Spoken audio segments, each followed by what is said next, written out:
Welcome to NRI వారధి TV. గత 2 రోజులుగా F1 వీసాలు రద్దవుతున్నాయి. సేవిస్ టర్మినేషన్ ఈమెయిల్ వచ్చేదాకా అసలు ఎందుకు రద్దవుతున్నాయి అనేది కూడా తెలియని పరిస్థితి. అసలు ఎందుకు జరుగుతున్నాయి ఇయన్నీ అనేది తెలుసుకునే ప్రయత్నం చేద్దాం. మనతో మాట్లాడడానికి చాంద్ గారు ఉన్నారు. చాంద్ గారు వెల్కమ్ అండి. నమస్తే కృష్ణ గారు. చాంద్ గారు, గత 2 రోజుల నుంచి చాలా పానిక్ న్యూస్ చూస్తున్నాం. స్టూడెంట్స్ సంబంధించి F1 వీసాలు రద్దవటం, సేవిస్ రికార్డ్స్ టర్మినేషన్ ఈమెయిల్స్ రావటం. ఏం జరుగుతుందండి? అసలు ఎందుకు ఇలా జరుగుతుందంటారు? ఈ వీక్ అండి జస్ట్ ఒక 2 డేస్ నుంచి సడన్ గా ఏం జరుగుతుందంటే మల్టిపుల్ కౌన్సిలేట్స్ ఇన్ ఇండియా, అంటే చెన్నై కౌన్సిలేట్స్ నుంచి చూసాము, ముంబై కౌన్సిలేట్, ఢిల్లీ కౌన్సిలేట్, కొందరు స్టూడెంట్స్ కి ఈమెయిల్స్ పంపిస్తున్నారు. స్టూడెంట్స్ యూఎస్ లో ఉన్నారు, వాళ్ళకి ఈమెయిల్స్ పంపిస్తున్నారు. ఈమెయిల్స్ లో the content is, me visa cancel అయిపోయింది, మీ వీసా హాస్ బిన్ రివోక్డ్, మీరు అర్జెంట్ గా యుఎస్ వదిలి వెళ్ళిపోవాలి, మీరు గనక కంట్రీ వదిలి వెళ్ళకపోతే tomorrow you will be deported. మీరు డిపోర్ట్ అయినప్పుడు మీకు టైం ఉండదు మీ పొసెషన్స్ మీరు తీసుకుంటాకి, మీరు వేరే కంట్రీకి డిపోర్ట్ చేయొచ్చు మిమ్మల్ని. సో ఈ గ్యారంటీ లేదు. సో మీరే గనక ఈ సెల్ఫ్ డిపోర్ట్ అవుతే, ఒక లింక్ పంపిస్తున్నారు, ఆ లింక్ వాడుకుని మీరే గనక సెల్ఫ్ డిపోర్ట్ అయిపోయి మీరు మీ కంట్రీకి వెళ్ళిపోతే మీకు ప్రాబ్లం ఉండదు అనే ఈమెయిల్ ఒకటి స్టార్ట్ అయింది. సో ఇనీషియల్ గా ఫస్ట్ చూసినప్పుడు అసలు డౌట్ వచ్చింది, అసలు ఇది నిజంగానే కౌన్సిలేట్స్ పంపిస్తున్నాయా లేదా అని.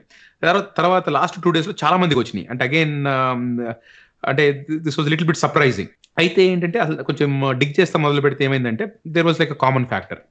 సో ఏదన్నా in the past if anybody had any kind of a minor infraction, అంటే వెరీ స్మాల్ అఫెన్స్, అంటే పెద్ద క్రైమ్ ఏం కాదు, చిన్న small crimes, even if it's the minor infraction, ఇంతకు ముందు ఎప్పుడన్నా పోలీసులు వాళ్ళ దగ్గరికి వెళ్ళి ఫింగర్ ప్రింటింగ్ అలాంటిది జరిగింది అనుకోండి, ఏదన్నా అరెస్ట్లు కానీ అలాంటివి కానీ, వాళ్ళకి ఏమైందంటే వాళ్ళందరికీ ఇమీడియట్ గా ఈ వీసా రివొకేషన్ ఈమెయిల్స్ వెళ్ళిపోతున్నాయి. జనరల్ గా ఎలా ఉంటుందంటే, if somebody has been arrested for some minor offence, minor crime, maybe drunk driving, maybe some other minor offence, general గా ఏమవుతుందంటే మిమ్మల్ని ఛార్జ్ చేస్తారు. ఛార్జ్ చేసిన తర్వాత కోర్టులో కేసు ఉంటుంది, ఆ కేసు నడుస్తూ ఉంటుంది. ఎందుకంటే just because somebody got arrested does not mean somebody is guilty. Initial గా what happens is police will charge somebody with some crime, తర్వాత అది ప్రూవ్ అవ్వాలి. ప్రూవ్ అయిన తర్వాత అది కన్విక్ట్ అయితే then that is a conviction. So ఈ ఈ టైంలో చాలా మంది ఏమవుతుంది, డిస్మిసల్ అయిపోతాయి. అంటే eventually the court will find that somebody is not guilty. So guilty కాదు అని చెప్పి వాళ్ళని కేసు డిస్మిస్ చేస్తారు. కానీ అలాంటి వాళ్ళకు కూడా ఈ నోటీసులు వచ్చినాయి. సో ఇప్పుడు ఏం జరిగిందంటే, ఎప్పుడన్నా in the past if they had any brush with the law, ఇంతకుముందు ఏదన్నా పోలీస్ డిపార్ట్మెంట్ తోటి ఏదన్నా ఇష్యూ అయి ఉంటే, వాళ్ళందరికీ లాస్ట్ 2-3 డేస్ లో మేము ఈ నోటీసులు చూస్తున్నాము. ఇంకా ఫ్యూచర్ లో కూడా I think this will happen. So అయితే అన్ఫార్చునేట్లీ ఏంటంటే, ఇప్పుడు ఈ సిచ్యువేషన్ లో ఆ ఈమెయిల్ చూసేసరికి official it is definitely from the government, department of state. So చాలా పానిక్ స్టార్ట్ అయింది. అయితే సడన్ గా ఇవాళ ఏం జరిగిందంటే, స్కూల్స్ కూడా నోటిఫై చేస్తాం మొదలుపెట్టింది. ఎందుకంటే F1 స్టూడెంట్స్ అందరికీ సెవిస్ అని ఒక సిస్టమ్ ఉంటుంది. They are suppose to be active in SEVIS. So ఇవాళ all of a sudden the schools also started notifying, ఇలా department of state has cancelled your visas, మీరు ఇలా ఇండియా వెళ్ళిపోవాలి అర్జెంట్ గా అని చెప్పి సడన్ గా ఇవాళ ఈమెయిల్ స్టార్ట్ అయినాయి. సో ఇవాళ మార్నింగ్ నుంచి అన్ఫార్చునేట్లీ ఏంటంటే we been talking to lot of people. అసలు మొత్తం ఏం చేయాలో అర్థం కాని పరిస్థితిలో ఉన్నారు. ఎందుకంటే చాలా మంది స్కూల్ సెమిస్టర్ మధ్యలో ఉంటారు, కొందరు ఓపీటీ మధ్యలో ఉంటారు, కొందరు H1 పిక్ అయ్యి ఆ స్టేజ్ లో ఉన్నారు, H1B ఫైల్ చేసే టైంలో. అన్ఫార్చునేట్లీ హోల్ థింగ్ ఏంటంటే, ఈ చిన్న క్రైమ్ అయినా కూడా వాళ్ళకి ఐ థింక్ చాలా హార్ష్ గా వచ్చినాయి ఈ పర్టికులర్ ఈమెయిల్స్ అయితే. చాలా మంది స్టూడెంట్స్ మనం చూసాం గతంలో ఒక 2-3 సంవత్సరాల నుంచి ప్యాటర్న్ చూస్తే అక్కడక్కడ డిఏ కేసులు కావచ్చు, అట్లాగే షాప్ లిఫ్టింగ్ కేసులు కావచ్చు, చిన్న చిన్న యాక్సిడెంట్లు కూడా జరుగుతున్న పరిస్థితి. అంటే చాలా మైనర్ యాక్సిడెంట్స్ కూడా, అట్లాంటి వాటికి కూడా నోటీసులు వస్తున్నాయని వింటున్నాం. సో ఇప్పుడు ఆల్రెడీ ఇట్లాంటి సిచ్యువేషన్లో ఇట్లా ఉన్నవాళ్ళు, సంవత్సరం నుంచి ఉన్న వాళ్ళు కావచ్చు, 2 సంవత్సరాల నుంచి ఉన్న వాళ్ళు కావచ్చు, ఇప్పుడు ఏంటండి వాళ్ళ పరిస్థితి ఏంటి? ఒకవేళ వస్తే వాళ్ళకున్న ఆప్షన్స్ ఏంటి? ఇప్పుడు సేవిస్ టర్మినేషన్ అప్డేట్ వచ్చిన, యూనివర్సిటీ వాళ్ళు అప్డేట్ చేసిన, ఏంటి ఇప్పుడున్న పరిస్థితి ఏంటి? ఇది ఇంతకుముందు ఏదన్నా క్రైమ్స్, అంటే ఈవెన్ స్మాల్ క్రైమ్స్ లో ఇంతకు ముందు ఏదైనా ఇష్యూస్ అయినా కూడా ఇంతకు ముందు ఉండే వీసా రివోకేషన్స్. అయితే వీసా రివోక్ అయినప్పుడు ఇంతకు ముందు ఏం చేసేవాళ్ళంటే ఈమెయిల్ పంపించేవాళ్ళు. ఎలా అంటే, your visa is prudentially revoked, any time you come out of the country you have to get visa stamping and then go back, అలా ఉండేవన్నమాట ఈమెయిల్స్. అంటే వీసా రివోక్ అయినా కూడా కంట్రీలో కనుక if somebody is maintaining valid status, అంటే స్కూల్కి వెళ్తున్నారు, లేకపోతే ఓపీటీలో ప్రాపర్ గా దే ఆర్ వర్కింగ్, H1Bలో దే ఆర్ ప్రాపర్లీ వర్కింగ్, ఈ స్టేటస్ అనేది మెయింటైన్ అవుతే ఇక్కడ లోకల్ గా స్టేటస్ ని టర్మినేట్ చేసేవాళ్ళు కాదు, వీసా మాత్రమే క్యాన్సిల్ అయ్యేది, not there internal status in US. ఇప్పుడున్న పరిస్థితుల్లో ఏంటంటే ఇక్కడ స్టేటస్ కూడా రద్దు చేశారు. రద్దు చేసి నెక్స్ట్ థింగ్ ఏంటంటే, మీరు అన్నట్టు అవి వెరీ వెరీ స్మాల్ క్రైమ్స్ అవ్వచ్చు.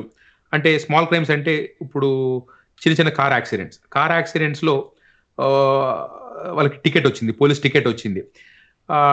ఆ టికెట్ లో సపోజ్ ఫింగర్ ప్రింటింగ్ కనుక వాళ్ళు పిలిచి ఫింగర్ ప్రింటింగ్ చేయించుంటే ఫర్ దట్ పర్టికులర్ అఫెన్స్, అలాంటి వాళ్ళకి కూడా మేము చూస్తున్నాం. అంటే నాట్ ఓన్లీ షాప్ లిఫ్టింగ్, ఈ డ్రంక్ డ్రైవింగ్, ఇవి ఇంత వీసా మాత్రమే క్యాన్సిల్ అయ్యేది. ఇప్పుడు ఏంటంటే వీసాతో పాటు they're saying you're currently not maintaining status అని చెప్పి అసలు కంట్రీలోంచి బయటకు వెళ్ళిపోమంటారు. బయటకు వెళ్ళకపోతే మేము ఫోర్సుబ్లీ మిమ్మల్ని పంపించేస్తాము. సో అలా ఈమెయిల్స్ వస్తున్నాయి. ఇది జస్ట్ లాస్ట్ 1-2 days లోనే స్టార్ట్ అయింది కనుక whether it is even the government is legally allowed to do that or not, అది క్వశ్చన్. ఎందుకంటే ప్రాపర్ అడ్మినిస్ట్రేటివ్ ప్రొసీజర్ యాక్ట్ ఇది ఫాలో అవుతున్నారా లేదా, ఎందుకంటే ఫాలో అవ్వకపోతే there is a good claim in federal court, అదొక ఆప్షన్. నెక్స్ట్ ఏంటంటే అసలు ఎలా మళ్ళీ స్టేటస్ లోకి బ్యాక్ వస్తారు. సో ఇవన్నీ ఏంటంటే questions out in the air. ఇది నిన్న ఇవాళే స్టార్ట్ అయింది కనుక right now there is lot of confusion. అంటే చాంద్ గారు, ఇప్పుడు ఇంకో క్వశ్చన్ అండి. ఇక్కడ సోషల్ మీడియాకి సంబంధించి కూడా ఒక న్యూస్ నడుస్తుంది. ఇప్పుడు ఈ మీడియా గ్రీన్ కార్డులో ఉన్న వాళ్ళకి కూడా H1 వీసా, స్టూడెంట్ వీసా, ఈ కేటగిరీలో ఉన్న వాళ్ళు సోషల్ మీడియా హ్యాండిల్స్ కూడా గట్టిగా రివ్యూ చేయడం అనేది కూడా స్క్రూటినీ ముందు ఎక్కువ ఉండే అవకాశాలు ఉన్నది కూడా ఎక్కువ న్యూస్ నడుస్తుంది. దీనిపై మీ నోట్స్ ఏంటండి?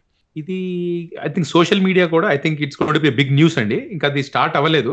ఎందుకంటే జస్ట్ ఒక 1 week back Marco Rubio, secretary of state Marco Rubio, వాళ్ళు ఏం చేశారంటే వాళ్ళు they sent cable to all the consulates. ఈ కేబుల్ ఇదేంటంటే మీరు నెట్లో చూస్తే వస్తుంది ఇది. So according to this cable the consular officers are suppose to do more scrutiny on the social media handles. అంటే వీసా ఆల్రెడీ ఇష్యూ అయినా, అంటే వీసా ఇచ్చేసి ఆల్రెడీ యూఎస్ లో ఉన్నా, ఆర్ కొత్తగా వీసా ఇష్యూ చేయాలన్నా కూడా ఈ F1 category, M1 category, J1 category, specifically ఈ 3 కేటగిరీస్. ఈ 3 కేటగిరీస్ ని కొంచెం మోర్ ఎక్స్ట్రీమ్ వెట్టింగ్ చేయమంటున్నారు. అంటే వాళ్ళ సోషల్ మీడియాలో ఏవన్నా ఇన్క్రిమినేటింగ్ థింగ్స్, అంటే if you talk against the US government, if you talk against the policies of the US government, you are talking against the culture or the traditions of the US, ఇలాంటివి ఏమైనా జరిగితే the visas should be revoked. So that is what the cable says. I think again it is true. Anybody that's on a visa, they're a guest of this country. So ఈ things అనేవి follow అవ్వాలి. అయితే again ఏంటంటే ఒక్కొక్కసారి ఏమవుతుందంటే accidental గా, అంటే ఏదో వాళ్ళ ఫ్రెండ్స్ ఏదో పెడతారు, దానికి లైక్ పెడతారు. అయితే even indirectly also it could impact them. So అందుకోసం ఏంటంటే ఎవ్రీబడి, ఈ కేబుల్ బయటకు వచ్చింది కనుక be extra cautious. Your social medias are going to be heavily scrutinised. Understand that your a guest in this country, అంటే follow the law of the land, respect the traditions of the country. ఈ social మీడియాలో controversial topics అసలు అలాంటివి అసలు మాట్లాడకండి. ఎవరన్నా మీ friends ఏదన్నా లైక్స్ అలాంటివి పెడితే కాంట్రవర్షియల్ టాపిక్స్ లో, మీరు అసలు బై మిస్టేక్ కూడా don't get involve in that conversation. Okay, so ఎవరన్నా మీ ఫ్రెండ్స్ ఎవరన్నా టూ మచ్ కాంట్రవర్షియల్ థింగ్స్ కనుక పోస్ట్ చేస్తుంటే సోషల్ మీడియాలో, I would suggest better unfriend them. ఎందుకంటే మీ సోషల్ మీడియాలో if they see an association with somebody who is probably anti American, it is going to impact you. So మీరు direct గా చేయకపోయినా కూడా, if you're associated with somebody that is going against the country, it could be a problem. So ఈ social media అనేది చాలా జాగ్రత్తగా చూసుకోండి. This cable went out only last week. Social మీడియాలో if you post anything that is against United States, tomorrow there will be repercussions. Okay, so అంటే again 99% people they are extremely careful, they are extremely professional. That being said, అక్కడక్కడ ఏమవుతుందంటే ఎవరో friends ఉంటారు, వాళ్ళ friends ఏదో post చేస్తారు, తెలియకుండా లైక్లు పెట్టేస్తా ఉంటారు. So be extra cautious. అంటే ఇప్పుడు there are some things, US has a foreign policy, US has friends, US has some countries that they have problems with. So మీరేంటంటే you should never go against the foreign policy. If you're in this country as a guest, you respect the traditions, you respect the foreign policy of United States. Chesi don't ever get into anything controversial. Meeru be careful of who you are friending. Likes kuda ఏంటంటే ఎలాంటివి పడితే అలాంటివి లైక్లు పెట్టకండి, ఎలాంటివి పడితే అలాంటివి forward చేయకండి. ఎందుకంటే there is a lot of scrutiny. Visas are getting cancelled. నిన్న ఇవాళ అయితే అసలు we are seeing so many cases where visas got revoked. Thank you Chand గారు.